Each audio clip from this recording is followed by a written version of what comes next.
Assalamualaikum dan salam sejahtera. Anda sedang menonton rakaman agenda awani khas di sisi persidangan pemantapan citra kenegaraan, perkongsian pengalaman. Tahun ini, persidangan ini memuatkan pelbagai perkara yang begitu dekat dengan isu-isu kenegaraan dan juga isu-isu perpaduan yang dibincangkan di luar. Dan antara dimensi yang ada pada tahun ini adalah untuk melihat keluar Malaysia dan bukan hanya melihat pada kepelbagaian yang ada dan contoh usaha perpaduan di sini, tapi kita bertuah kerana di agenda awal ini malam ini saya bersama dengan dua tokoh dari seberang Selat Melaka itu daripada Universitas Negeri Padang yang paling hampir dengan saya, Profesor Prayitno, dan di sana adalah Dr. Afriva. Terima kasih kerana meluangkan masa. Mungkin elok kalau isu yang dibincangkan di Malaysia ini, iaitu isu tentang kepelbagaian dan perpaduan itu sebenarnya bukan hanya dilihat dalam konteks ini, kerana pelbagai lagi negara di dunia sudah pun menghadapi masalah ini dan antara contoh terdekat itu adalah di Indonesia. Mungkin saya nak kembali sedikit beberapa dekad untuk melihat sejarah pertumbuhan Indonesia itu, kerana sebelum kemerdekaan Indonesia itu tidak pernah ada pun pemikiran tentang Indonesia dalam pandangan ramai orang. Tetapi beberapa pendiri bangsa sudah pun memikirkannya, melihat kepada entiti bukan saja negara bangsa tetapi komponennya, bagaimana nak hidup dengan agamanya, bagaimana nak hidup dengan bangsanya, dengan bahasanya. Jadi bagaimana usaha awal menuju ke arah perpaduan itu digagaskan dalam konsep penubuhan Indonesia itu sendiri, kerana saya rasa cabaran dalam aspek kuantiti itu, perpaduan di Indonesia itu begitu besar populasinya, maka cabaran itu tinggi dalam konteks itu dan terbahagi pada pulau-pulau yang jauh jaraknya. Dari hujung Aceh itu nak pergi ke Papua dan ke arah sana itu, saya rasa kalau tidak kuat konsep dan strategi perpaduan itu mungkin tidak berjaya dilaksanakan negara Indonesia itu. Mungkin Prof. Prayitno nak mulakan dulu. Okey. Terima kasih. Ini satu kesempatan yang sangat bagus di mana kita di bangsa yang satu sebetulnya kita. Okey. Kami dari Indonesia ya tentu saja sangat bangga dengan negara kami yang tanahnya luas, lautnya besar, ya kan? Natural resources-nya besar, rakyatnya juga besar, dan tentu kami ingin semuanya besar, yang bagus-bagusnya. Dan ya ini sedikit sejarah ya, bahwa bangsa dan negara kami itu melalui masa-masa yang sangat penting dalam 3 periode setidak-tidaknya, dalam sangat besar periode. Pertama, periode sebelum penjajahan. Kami di Nusantara ini mempunyai kerajaan-kerajaan besar. Sebut sajalah Sriwijaya, sebut sajalah Majapahit. Bahkan di zaman Majapahit 900 tahun yang lalu barangkali malah tuh sudah ada semacam tekad persatuan yang dikemukakan oleh Mahapatih Gajah Mada dari kerajaan Majapahit, yaitu Sumpah Palapa, yang mana saya tidak akan memakan buah palapa sebelum pulau-pulau ini semuanya bersatu. Itu kata dia. 900 tahun yang lalu kira-kira itu. Nah, ini kerajaan-kerajaan itu ya mohon maaf bahkan ini ya mungkin kehendak Tuhan, bangsa Eropa lebih maju gitu transportasinya dan pikirannya, sehingga datanglah ke tanah air kami, Indonesia. Bangsa Portugal, bangsa Inggris, bangsa Belanda menjajah kami. Dan bangsa kami selama penjajahan ini mereka sebetulnya tidak memperhatikan persatuan kami, tetapi mereka mengeksploitasi, memeras kami itu rakyatnya miskin, tidak berpendidikan.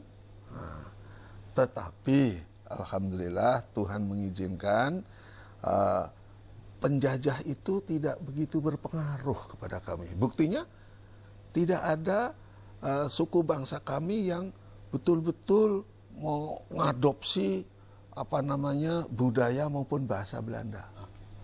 Jadi bahasa Belanda di sana tetap saja asing gitu. Meskipun ratusan tahun. Dan ini kami menjadi sangat bangga dengan budaya bangsa kami yang sebetulnya tidak terlalu terpengaruh oleh bangsa asing itu. Nah, dijajah oleh Belanda ratusan tahun, dieksploitasi, apalagi di zaman Jepang. Waduh, kami itu betul-betul dieksploitasi sehingga rakyatnya betul-betul miskin. Nah, masih dalam zaman penjajahan Belanda tahun 1928, ini salah satu yang hebat dari pemuda-pemuda kami waktu itu, yaitu Sumpah Pemuda. Nah, inilah, kalau dulu Gajah Mada ratusan tahun lalu ingin persatuan, nah ini konkret betul, sumpah. Kami bersumpah bahwa kami bertanah air satu, Indonesia. Wah, itu kata Indonesia itu sudah mantap betul waktu itu. Kemudian yang kedua, kami bersumpah berbahasa satu, bahasa Indonesia. Kemudian yang terakhir adalah konkretnya betul, kami bersumpah bernegara satu, negara Indonesia. Prof, itu yang saya nak tanya dengan Dr. Afriva. Dia memang cekap sejarahnya. Ini beliau orang sejarah. Bagaimana boleh terhasil itu, walaupun masih dijajah ketika itu, tapi pemikiran Indonesia itu sudah mulai timbul? Ini tidak terlepas dari perkembangan politik kontemporer pada saat itu ya. Okay. Karena di Belanda, di negeri Belanda pada awal abad ke-20 itu di pemerintahan Belanda itu sedang berkuasa partai buruh, partai Labour Party. Okay. Labour Party itu kan dia lebih strukturalis, lebih bebas, lebih memperhatikan rakyat kecil. Yeah. Sehingga itu berpengaruh juga kepada politik di daerah jajahan. Di mana negara pemerintah penjajah Belanda mulai membuka kesempatan pada para pemuda Indonesia di negara jajahan itu untuk mengikuti pendidikan lebih baik. Bahkan mulailah kita mengirim beberapa tokoh-tokoh penting kita bersekolah ke Eropa, termasuk Bung Hatta, termasuk Bung Karno, termasuk Dr. Spomo, dan dialah yang memulai itu. Saya perlu pergi rehat yang pertama, tetapi sebelum difikirkan gagasan Indonesia, tidak pernah. Kalau kerajaan dulu pun atas nama Sriwijaya, Majapahit dan sebagainya. Tetapi atas nama Indonesia. Dan kita tahu perjuangan di Aceh misalnya begitu unik sekali. Dan saya pernah menemukan pewaris-pewaris perjuangan kemerdekaan. Mereka dengan bangga mengatakan secara politiknya mereka tidak pernah dikalahkan. Kerana walaupun Banda Aceh itu jatuh, mereka lari masuk ke dalam hutan sebelah itu. Mereka bawa lari kerajaan itu keluar. Pemimpin mereka tidak ditangkap dan tidak dikuburkan. Jadi bagaimana semua itu dapat dimasukkan ke dalam satu acuan sekarang ini? Itu langkauan yang begitu jauh dalam aspek politik dan sebagainya. Itu kita bincangkan selepas ini kerana terabadi dalam Pancasila dan segala sumpah itu lakukan. Tidak pernah memikirkan kepentingan individu sebenarnya, tapi gagasan itu sudah dibina. Walau bagaimanapun kini dengan landaan penghayatan demokrasi nafas baru, penghayatan globalisasi, bagaimana nak diseragamkan atau dipadukan itu kita bincangkan selepas ini.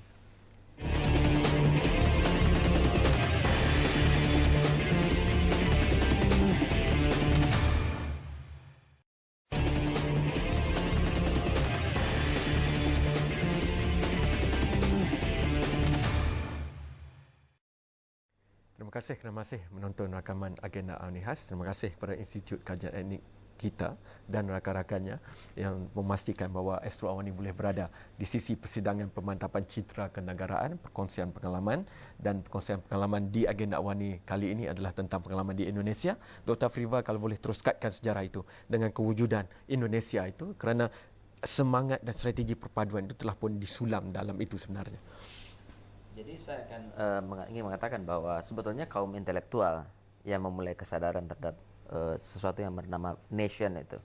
Jadi mereka belajar ke Eropa, kemudian mereka membaca literatur-literatur yang lebih maju seperti Alexis de Tocqueville dengan Democracy in America. Mulailah nilai-nilai demokrasi itu tumbuh, nilai pentingnya kemerdekaan. Mereka pulang ke Indonesia dan menyadari bahwa selama ini kita sudah dijajah. Dan kita harus melakukan sesuatu untuk memerdekakan bangsa ini. Muncullah kata-kata merdeka. Dan kaum-kaum muda itu yang mewakili banyak wilayah di Indonesia. Seperti Bung Hatta dari Sumatera Barat, Bung Karno sendiri, Pak Soekarno dari Jawa, Maramis dari Manado, dan hampir semua pelosok Indonesia berkumpul, dan mereka lah yang merancang kemerdekaan Indonesia lewat Panitia 9 namanya. 9 tokoh penting yang memulai mendesain awal kemerdekaan. Maknanya dalam komposisi itu pun sudah timbul bibit Bhinneka Tunggal Ika itu, kerana semuanya berlatar belakang berbeza, tapi matlamatnya satu. Prof Prayitno. Betul. Dan ini yang tadi disebut menyulam persatuan, Ya. merajut persatuan adalah perbuatan Belanda sendiri yang mengambil dan mengasingkan tokoh-tokoh pahlawan kami yang dari Aceh dibawa ke Sumatera Barat, bahkan makam Cut Nyadin itu di Sumedang, di Sumatera. Imam Bonjol diasingkan di Manado, di Tondano makamnya. Imam Bonjol dibawa ke Makassar, di sana dimakamkan. Terus ada yang ke Ambon, ke Bovendigul, Bung Karno ke ND. Bahkan Pancasila itu dirumuskan sejak dari ND itu oleh Bung Karno itu. Jadi sebetulnya yang menyulam persatuan itu Belanda itu sendiri dengan memisahkan tokoh-tokoh dari daerahnya ke tempat lain sehingga ini menjadi rajut persatuan. Tapi Profesor, bagaimana pemimpin-pemimpin ini boleh meraih inspirasi rakyat untuk berfikir yang sama? Kerana tentunya pemikiran kedaerahan itu di kala itu masih lebih tinggi berbanding sekarang. Contohnya, jadi bagaimana, adakah proses sistem pendidikan atau perjuangan nasionalisme itu yang membawa api semangat perpaduan itu bagaimana? Nah gini, pendidikan ya kan, meskipun pendidikan untuk rakyat kecil itu terabaikan, tapi ada segolongan yang sedikit banyak agak elit itu memperoleh pendidikan yang lebih tinggi. Minimum sekolah menengah, minimum. Bahkan ada yang ke negeri Belanda tadi, para pemuda Bung Karno itu menjadi insinyur. Nah, pemikiran mereka betul-betul meskipun ditekan oleh penjajah, tapi di penjara berkembang dengan hebat. Melihat rakyat begitu, tentu mengobarkan semangat untuk bagaimana rakyat kita ini. Dan melihat Belanda itu adalah penjajah. Rakyat kami adalah perbandingannya sangat besar. Karena sistem eksploitasi dan penekanan pendidikan dan kemakmuran dan sebagainya. Itu yang hidup, ya. Bahasa itu dipilih, bahasa Indonesia itu nampak praktikalnya sekarang ini begitu. Ya. Tetapi mungkin nak mendapat kepercayaan di akar umbi itu. Bagaimana nak meraih kepercayaan? Bagaimana yang dilakukan? Kerana sekarang ini kalau saya bawa bandingkan dengan apa yang berlaku sekarang. Contohnya di antara Malaysia dengan Indonesia pun kita berkrisis tentang siapa yang punya tarian ini, batik ini siapa punya contohnya. Itu kalau dibawa ke peringkat yang lebih ekstrim.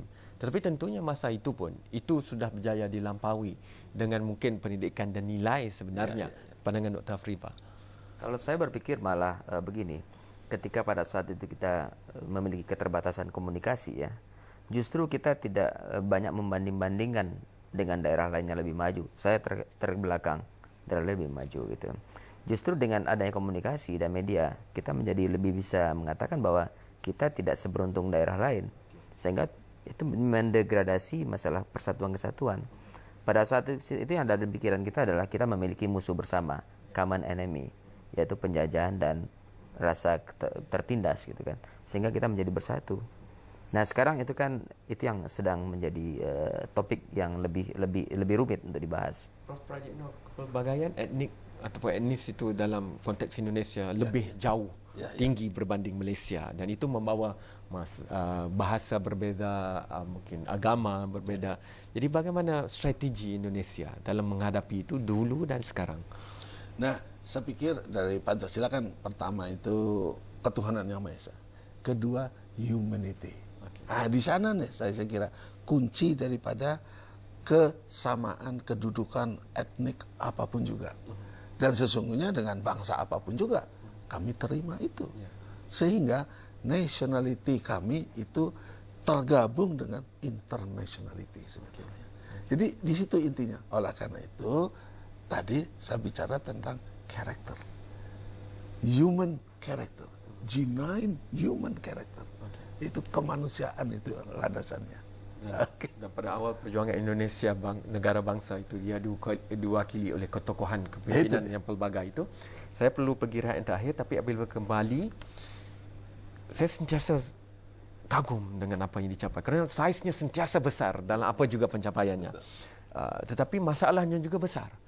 Kita tahu masalah Timur Leste, kemudiannya ada masalah pergaduhan agama di Makassar dan sebagainya.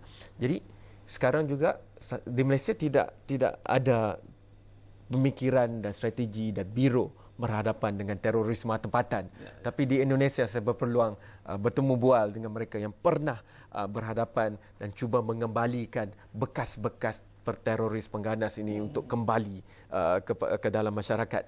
Jadi itu pengalaman yang lebih luas Indonesia. Mungkin kita boleh bincangkan selepas ini kerana mungkin itu cabaran barunya yang mendepani masalah perpaduan ini. Kerana kalau dibiarkan ekstremisme ini berleluasa, maka gagasan yang besar itu lebih cepat tumbang berbanding gagasan lebih kecil. Itu kita bincangkan selepas ini.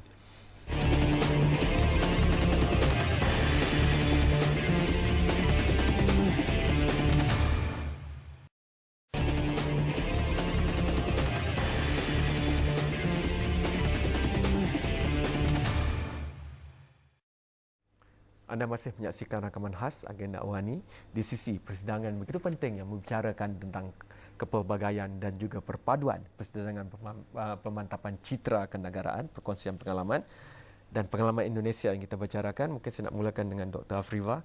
Cabaran yang mendepani gagasan Indonesia yang begitu kuat dahulunya 1940-an melampaui pelbagai perbezaan itu. Tapi kini di kurun ke-21 kita tahu sekarang era bagaimana ancaman keganasan itu begitu berleluasa jika tidak dibendung. Dan pengalaman Indonesia dalam berhadapan dengan ekstremisme ini kerana Indonesia itu besar. Jika ekstremisme itu berleluasa, maka nyata sekali apa yang mungkin boleh berlaku. Jadi bagaimana perpaduan yang dicapai sekian lama dan konsep-konsep Bhinneka Tunggal Ika ini kini harus dimodernkan strateginya bagi menangani keganasan. Dan juga seperti apa yang berlaku dalam pergaduhan antaragama di Makassar misalnya. Ya, terorisme memang salah satu daripada masalah besar di Indonesia sekarang. Di samping ada masalah lain juga, misalnya perbedaan tingkat pembangunan antara daerah pinggir dengan daerah di central area seperti di Jakarta ya. Penanganan terorisme ini tidak sederhana. Pertama masalah itu adalah masalah ada segmen masyarakat yang terlupakan oleh pembangunan, sehingga mereka tidak paham tentang konsep kenegaraan sendiri, kehidupan mereka juga. Tetapi juga itu masalah pemahaman tentang dogma ya, tentang agama ya. Karena di Indonesia juga mungkin masalah antar agama kita tidak begitu separah zaman dahulu, tapi masalah di dalam agama sendiri juga berkembang ya.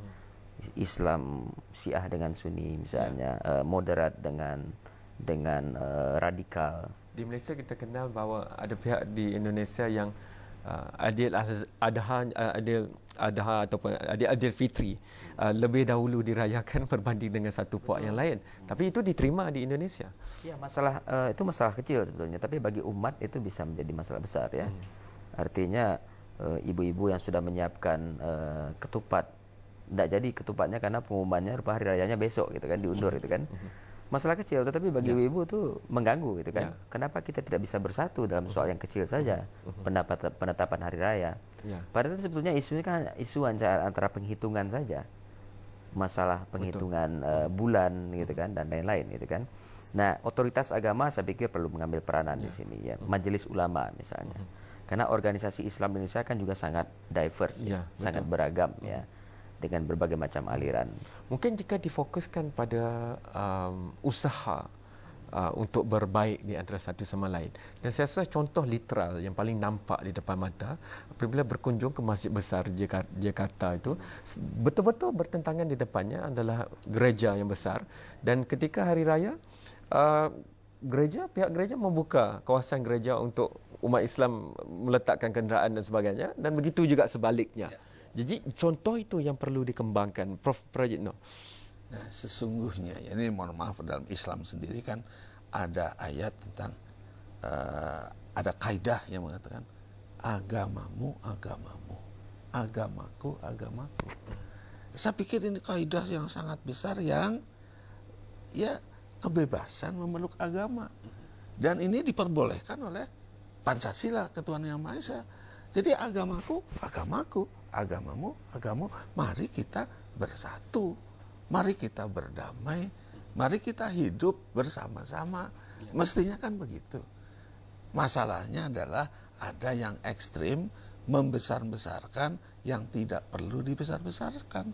Misalnya kemiskinan di suatu tempat itu dibesar-besarkan, dijadikan alasan inilah karena tidak mau menghargai agama gini-gini. Nah, itu dibesar-besarkan.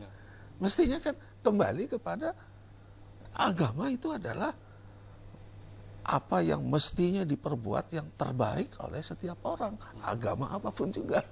Mestinya begitu. Sehingga yang teroris dan sebagainya itu sebetulnya bertentangan dengan agama dalam arti hidup bersama, hidup yang terbaik, tentu dunia akhirat lagi itu. Jangan akhirat yang dikejar-kejar, dunianya menjadi kacau. Dunia dikejar-kejar, akhiratnya itu. Sehingga sekarang ada istilah satukan dunia dan akhirat sekarang juga. Itu yang saya nak tanyakan pada Dr. Afriva, kerana lambang perpaduan itu jugalah yang diserang dan cobaan menyerangnya, iaitu gereja dan masjid yang berada di tengah Jakarta itu. Dan sekarang selepas 1998, era baru pasca reformasi itu, mungkin lebih banyak kuasa diberikan kepada provinsi-provinsi untuk pembangunan. Tapi pada hal yang sama, tentunya lebih banyak suara-suara sekarang yang boleh keluar dengan demokrasi yang lebih dirayakan di Indonesia. Jadi bagaimana kebolehan perpaduan ataupun ikatan yang ada sekarang ini menerima kepelbagaian ini, kerana tentunya ada pelbagaian yang agak di tepi, ada suara yang agak terasing yang tidak pernah didengari kini akan ditolak ke tengah. Ya, dulu di zaman Orde Baru, zaman sebelum reformasi memang ada mulut yang tersumbat gitu kan. Ada fakta yang tidak terungkap ke depan. Pada saat sekarang sebetulnya perubahan tidak banyak, tetapi dia lebih terekspos. Itu masalahnya. Tetapi pemberian otonomi kepada daerah dan kekurangan kekuasaan pemerintah pusat itu juga menjadi satu masalah baru. Karena timbullah penguasa-penguasa daerah yang dulu mereka hanya perpanjangan tangan pemerintah pusat, sekarang mereka menjadi raja sendiri. Dan mereka kadang-kadang tidak siap untuk menerima kekuasaan sedemikian besar. Pada kekuasaan itu sebetulnya kan positif, sejauh itu digunakan untuk kepentingan yang lokal dan masyarakat gitu kan. Sehingga muncullah korupsi di daerah, muncullah eksploitasi alam yang berlebihan.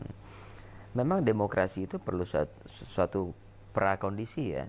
Tidak merupakan sesuatu yang given dan semua orang siap untuk itu. Pendidikan harus disiapkan gitu kan, moral harus dan yang saat bicarakan oleh Prof tadi dalam persidangan tentang pendidikan karakter juga harus ada, baru demokrasi datang dan baru dia bermakna positif bagi masyarakat. Pendidikan itu begitu penting yang membentuk watak ataupun karakter. Tetapi saya juga nak melihat pada roh Nusantara, watak Nusantara. Dulu kita ada gagasan ketika Jepang untuk Indonesia Raya misalnya. Itu contoh bagaimana begitu rapat lagi rumpun yang dibicarakan. Tapi dewasa ini kita tahu ada beberapa kekangan.